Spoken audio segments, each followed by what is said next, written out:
Tipid ka when it comes to yung mga love life, mga pinagdaanan. Kasi ma'am, sorry po. Hindi, opinion yung ma'am.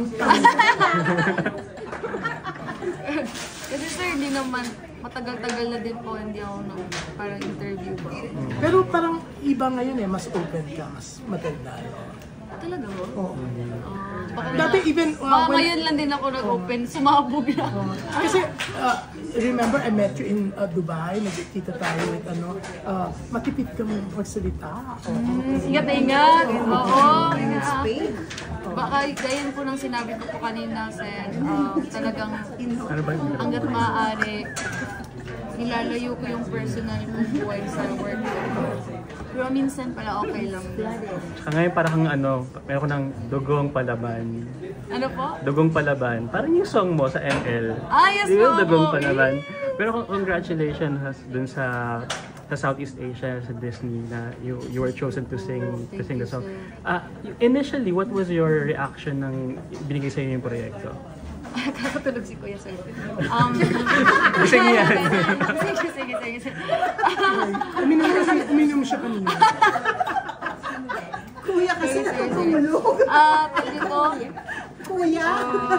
yung una ko talagang reaction po na magiging part po ako ng proyekto ng Disney.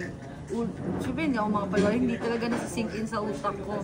Kasi knowing this Disney, di ba alam po talaga natin lahat na yun. Alam natin mga Disney princesses, very timeless yung story nila, talagang hinahangaan yung bawat princess doon.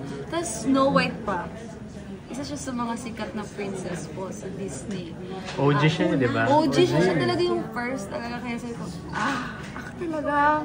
Tapos yun, tapos nung konti nagsisink in na po sa, yung una ko inisip ko, patay.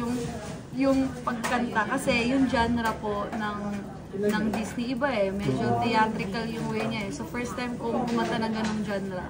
At isang araw lang po yung preparation ko na yun. Dahil very confidential yung song.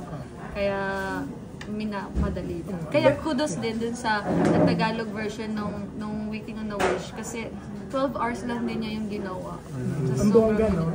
Kaya pero yun nga, pinag-uusapan ka. Talagang maraming talagang sabi. Parang gusto nilang maging Maymay and How to be you, Maymay?